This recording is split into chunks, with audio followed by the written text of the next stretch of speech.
is up, Nerf Nation? I'm Naptown Nerf, and this is a mod overview of Logan, my XZeus 2 build.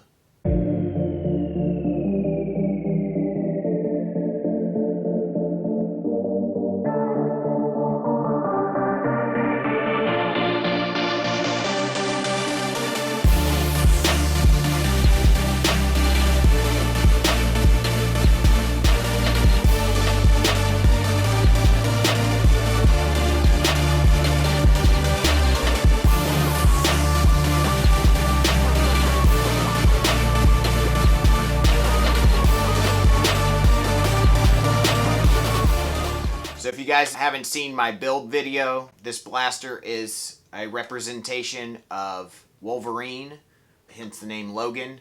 I wanted to really create a blaster that matched his iconic costume, and I feel like I've done that with this blaster and this paint job. Obviously you got your blue and yellow, which is the main color of the costume, and then some black tiger striping. I got a stripe up here, and then 3 stripes here, and the bar kind of covers it up a little bit, unfortunately, but that was definitely, in my opinion, the best place to put the striping, and I think it turned out really nicely. I'm very happy with that. I've added a few things to the blaster since you saw it last. Added a metal Orange Modworks trigger, so now that really engages that metal catch really well and doesn't bend the trigger bar at all. So it's really nice, has a really nice trigger pull now. Added a tactical sling here that goes on the Picatinny rail, and that's really cool, and now I have a place to sling the blaster. And I've put these covers over the Picatinny rail on the sides. I think it looks pretty cool. I also like the way that just the Picatinny looks by itself, but just thought that was neat, and I threw that on there. So yeah, that's an addition. And then I still have my knockoff sight up here that is just a really, really cool sight, and I really like it a lot. So very, very happy with this. Really like the blaster, as you guys know from my review video. The comfort is really, really nice, and I've added a bit of length to the stock with some padding, but not really too much. I didn't really mind the length of the blaster that much to think that I needed to add something huge on the back end of here. Cosmetically, I wanted to keep the stock relatively small, so I didn't want to add much bulk back here. But I did add some padding and then added a leather wrap just to make it look kind of cool and unique. And I thought Logan would add some leather to his blaster if he was to wield one. So thought that was cool. I added the metal trigger not only for functionality reasons, but for looks also. And I really like the way it complements the priming bars, and it gives that adamantium feel that, you know, Logan has inside of him. So I thought that was pretty cool. This also, if you guys did not know, has a really, really cool DRS metal bolt sled inside of it. I'll show some internal pics. I think I only really have one internal pic, but if you haven't seen the build vlog, check that out. It has the blaster being built from beginning to end, so definitely check that out, and you'll get to see tons of internal video there. So nevertheless, we have a really, really cool metal catch in here that was custom made for me and is really, really awesome. And I'll definitely link the place where, if you are interested in that, where you can contact my friend Bob. He custom makes these, so just check the link below. It'll probably link you to his Facebook page. And then I have an artifact metal plunger head and Mickey Mouse piece to add strength. Has a 16 kilogram Nerf Turf spring, which are just awesome springs. Their springs are just great, guys. I've used several of them. They're really, really powerful. They pack a punch. Also has a full brass breech inside. It is a sleeper style brass breech, which basically means you cannot see the brass when the breech is closed. And it's a really good way to do a brass breech, in my opinion, because I feel like it adds a lot of strength around the brass, and so it's not quite as fragile. Plus it takes both half length and full length darts, so that's a positive for me. So yeah, really, really cool. You'll get a peek of the brass right there coming out of the barrel. The plastic flash hider here is covering the brass, which is good because you don't want that to hit anybody when you're playing. So that's awesome. And yeah, I think without me talking too much more about it, let's show you guys how this thing fires. Okay guys, let's see what kind of ranges we get out of Logan here. Gonna start out with some full-length darts. I got 3 elites, 3 Koosh, and then I'll do 3 prototype darts, and then I might try to shoot off a couple for a range test down the street. 251.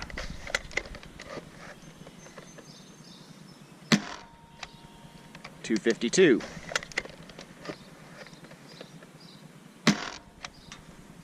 236, and that one kind of spiraled out of control. Koosh darts. Much straighter. 236.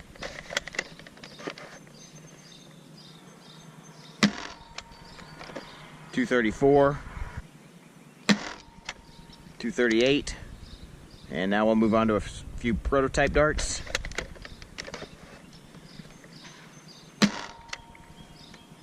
222.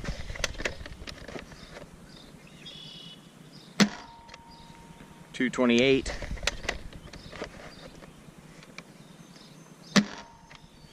220. Those are a bit heavier, so they go a little bit slower, but the Koosh darts seem to work really well. I really like the Koosh darts in there. Okay, I'm gonna do a few half-length prototype darts. I probably won't do all of these, just to kind of give a test. These are the only ones I have are cut down prototypes, so that's what we'll be testing. 215. 228. 255. That was a really good one. Went nice and straight too. 234.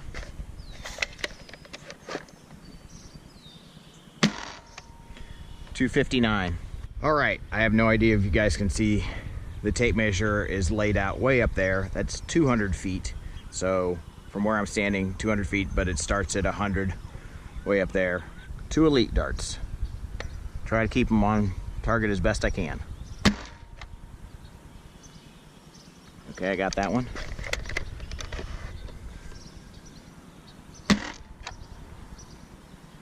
Okay. Couple Koosh darts. I think 5 Koosh darts coming up. Seem to be sailing a bit to the right. Whoop, that was a dud.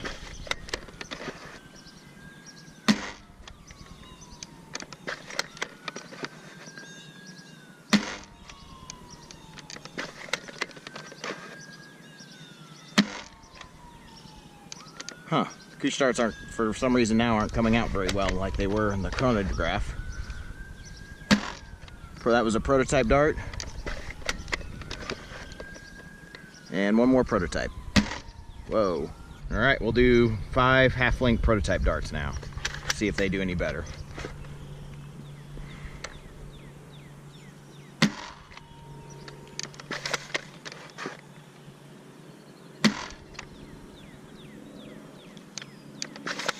That was super far. Well, that one kind of tumbled out of control. Huh. That one did not fire. I don't know what happened there. Yeah, still did pretty well. Landed way short though, so yeah, there's something wrong with that dart. But nevertheless, we'll go ahead and check out the ranges. All right, we're here at the 100-yard mark, and 2 Koosh darts fell short. I believe that was it. They were kind of just were out of control. This one didn't really come out great either. As you can see, it's a little bit, the head's a little bit messed up there, so that's probably why.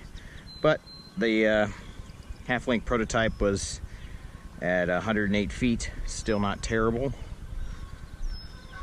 And we'll move up here to another Koosh dart, which was about 125 feet, and another half-length prototype dart at 129, and there's another half-length over here at 131.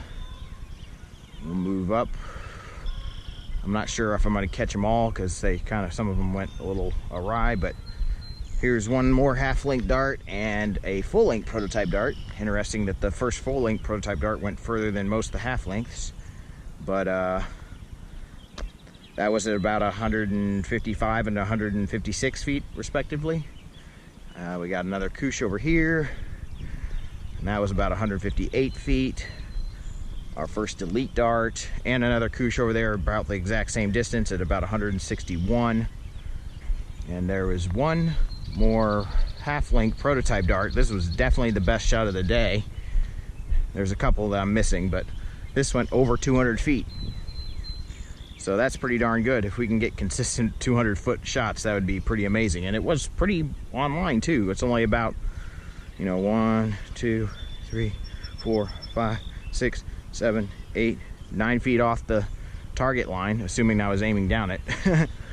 As you can see, this thing is super powerful. I mean, 250 plus FPS at times from the right kind of darts. The darts make a big difference, obviously, when you're talking about a blaster like this. I mean, the fit in the brass is important, obviously, and then the weight of the dart is a big factor of FPS, obviously, too. So the lighter darts are going to have higher FPS. That doesn't mean they're going to go further, and definitely probably not straighter, but they're definitely going to have higher FPS. So the elite dart is just not super accurate and not the most practical use out of this, but you're going to get some high FPS, and that kind of tells you how it compares to a normal elite blaster, obviously, or a Nerf blaster using elite darts. So yeah, 250 FPS is pretty impressive, and very happy with that. I do want to increase the accuracy a bit to the blaster. I would love to get my hands on a Scar barrel.